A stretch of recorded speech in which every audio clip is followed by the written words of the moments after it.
வணக்கம். திஸ் மகா எக்ஸஸ் 2.7லம்மா ரெண்டாவது கணக்கு. பின்வருவனவற்றை செவ்வக வடிவில் எழுதுக. என்ன செவ்வக வடிவம்னா எக்ஸ் ப்ளஸ் ஐஒய் அப்படிங்கிறது தான் செவ்வக வடிவம். எக்ஸ் ப்ளஸ் ஐஒய் வடிவத்தில் கொடுத்துட்டாங்கன்னா துருவ வடிவில் எழுத சொல்லுவாங்க. இது துருவ வடிவம். துருவ வடிவத்தில் கொடுத்துட்டாங்கன்னா எக்ஸ் ப்ளஸ் ஐஒய் வடிவத்தில் எழுதணும். ஸோ இப்போ எழுதலாம். இது என்ன மகா? இது cos plus i sine theta, cos theta plus i sine டீட்டான்னு இருக்குன்னா நடுவில் இன்ட்டு இருக்குது. நீங்கள் முதல் கணக்கு நான் சொல்லும்போது சொன்னேன் பை போட்டு இருந்துச்சுன்னு சொன்னால் இந்த டீட்டாவும் இந்த டீட்டாவும் சேமாக இருக்கணும். இந்த டீட்டாவும் இந்த டீட்டாவும் சேமாக இருந்துச்சு அப்படின்னு சொன்னால் வகுத்தல் என்பது தொடர் கழித்தலின் சுருக்கம். அப்போது டீட்டா 1 மைனஸ் டீட்டா 2 போட்டு எழுதுங்க சாமின்னு சொல்லிட்டேன். இப்போ அதே தான் நடுவில் பெருக்கல் இருந்துச்சுன்னா பெருக்கல் என்பது தொடர் கூட்டலின் சுருக்கம். அப்போ ஒன்றும் இல்லை சாமி, அப்படியே ஆன்சருக்கு போயிடலாம். இப்போ நான் வேணால் உங்களுக்கு சின்ஸு ஃபார்முலா எழுதிக்கலாம்.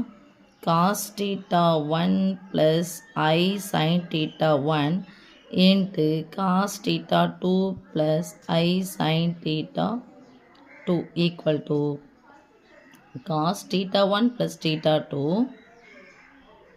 plus I sin theta 1 plus theta 2. இதான் சாமி ஃபார்முலா. ஓகே செல்லம், இப்போ அப்படியே போட ஆரம்பிச்சிடலாமா? துருவ வடிவத்தை நம்ம செவ்வக வடிவத்துக்கு போயிடலாமா? ஃபார்முலா வடிவத்தில் போட்டுக்கலாம். That is equal to cos of இது டீட்டா 1, இது டீட்டா 2, ரெண்டு டீட்டா இருக்குது. So theta 1 plus theta 2 pi by 6 plus pi by 12 plus i sine of pi by 6 plus pi by 12.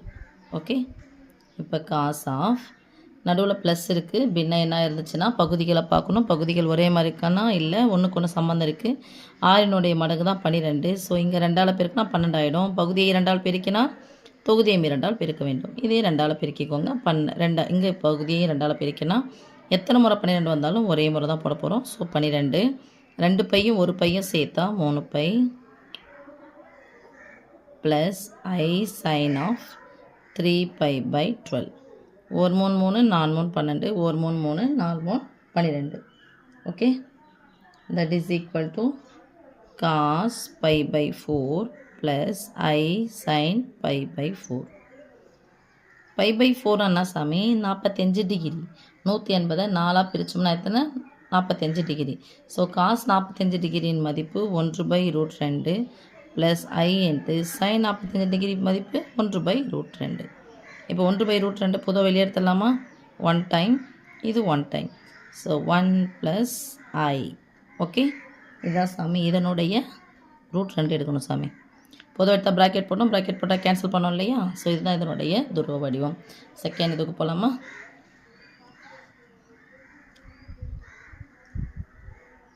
Cos pi by 6 minus i sine pi by 6 by cos pi by 3 plus i sine pi by 3. எத்தனை மடங்கு? 2 மடங்கு. இப்போ நமக்கு என்ன ஃபார்முலான்னா இங்கே மேலே plus இருக்கணும், இங்கேயும் ப்ளஸ் இருக்கணும். ஆனால் இங்கே என்ன இருக்குது? மைனஸ் இருக்குது. அப்போ நமக்கு தெரிஞ்சது 11th 3rd லெசனில் படிச்சிருப்போம் சாமி. Cos of minus theta equal to plus cos theta, sine of minus theta equal to minus sine theta. அப்போ நான் இதை எப்படி எழுத போகிறேன்னா cos of minus pi by 6ன்னு எழுதுகிறேன். ஸோ ப்ளஸ் பை பை 6 தான் வரும். இங்கே plus i sine of minus pi by 6ன்னு எழுதுகிறேன். ஏன்? சைன் ஆஃப் மைனஸ் டீட்டா ஈக்குவல்னது மைனஸ் சைன் டீட்டா. அப்போனா வந்துடும் மைனஸ் வந்துடும். ஸோ ஃபார்முலாக்கு ஏற்ற மாதிரி இங்கே மாறிடும். சாரி, இங்கே கொடுக்கப்பட்ட கணக்கு ஏற்ற மாதிரி மாறிடும். இந்த 2 into cos pi by 3 plus i sine pi by 3. இப்போ பார்த்தோம்னா சாமி மேலேயும் cos theta plus i sine theta, cos theta plus i sine theta இருக்குது. பையின்ஸ்னா என்ன பண்ணணும்? இதை டீட்டா 1 எடுத்துக்கணும். டீட்டா 1 பொதுவாக இருக்குது மீன்ஸ் டீட்டா 1 தான் இங்கே சேமாக இருக்குது. இது டீட்டா 2ன்னு எடுத்துக்கணும். அப்போ வகுத்தல் என்பது தொடர் கழித்தலின் சுருக்கம். ஸோ ஃபார்முலா பிரகாரம் போட்டோன்னா போட போகிறோம். இந்த 1/2 காமனாக எடுத்துடலாமா? காஸ் ஆஃப் வகுத்தல் வந்திருக்கு டீட்டா 1 மைனஸ் டீட்டா 2.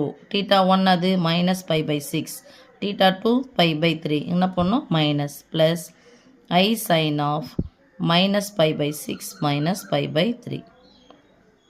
சில புரியுதா சாமி? நமக்கு என்னென்னா இங்கே ப்ளஸ் இருக்கணும், இங்கே ப்ளஸ் இருக்கணும். அதுக்கேற்ற மாதிரி பார்த்துக்கணும். ஸோ 1/2 இன்ட்டு இங்கே பார்த்தோம்னா இது 3னுடைய மடங்கு தான் 6. ஸோ பகுதியை 2ஆல் பெருக்கினால் தொகுதியை 2ஆல் பெருக்கணும். சேம் தான் இதுவும். பின்ன எண் நடுவில் ப்ளஸ்ஸோ மைனஸ் வச்சுன்னா பகுதிகளை பார்க்கணும். பகுதிகள் ஒரே மாதிரி இருக்கா? நான் இல்லை, வேறு மாதிரி இருக்கா? நான் ஒன்றுக்கு ஒன்று சம்மந்தம் இருக்குது. 3 மடங்கு தான் 6. அப்போ 3 ஆயிரப்பாட்டில் 6 வரும். என்ன பண்ணணுமோ அதை பண்ணிடணும். இந்த மைனஸ் 1 பை மைனஸ் 2 பை என்ன வரும்? மைனஸ் 3 பையா? Cos of minus 3 pi by எத்தனை முறை 6 வந்தாலும் ஒரே முறை 6 ப்ளஸ் ஐ சைன் ஆஃப் அதுதான் மைனஸ் 3 பை பை 6ன்னு வரும். Okay, 1/2 into cos of 1 3 3 2 3 6 1 3 3 2 3 6 cos of minus pi by 2 plus i sine of minus pi by 2. நமக்கு ஏற்கனவே என்ன சொல்லணும் தெரியும்? Cos of minus theta equal to cos theta, cos pi by 2. இங்கே minus i sine of pi by 2. ஏன்? Sine of minus theta equal to minus sine theta. Pi by 2னா நம்ம 180 பாதி, 180 பாதியை பிரிச்சு என்னது? 90 டிகிரி. அப்போ காஸ் 90 டிகிரியின் மதிப்பு நமக்கு என்னென்னு தெரியணும். காஸ் 90 டிகிரியின் மதிப்பு 0வா 1? 0 மைனஸ் சைன் 90 டிகிரியின் மதிப்பு 1. ஸோ மைனஸ் இது பதிலாக 1 போட்டால் or i minus i that is equal to இங்கே 0லேருந்து எதை கழிச்சாலும் அதே நம்பர் தான் கிடைக்கும். அப்போ பண்ணால் minus i pi 2 or i pi 2. இது 0 ஆகிடுச்சுல்ல, 0லேருந்து எதை கழிச்சாலும் அதே நம்பர் தான் கிடைக்கும். So minus i pi 2. This is the செவ்வக வடிவம். இதான் ஃபைனல் ஆன்சர். ஓகே சாமி, தேங்க்யூ.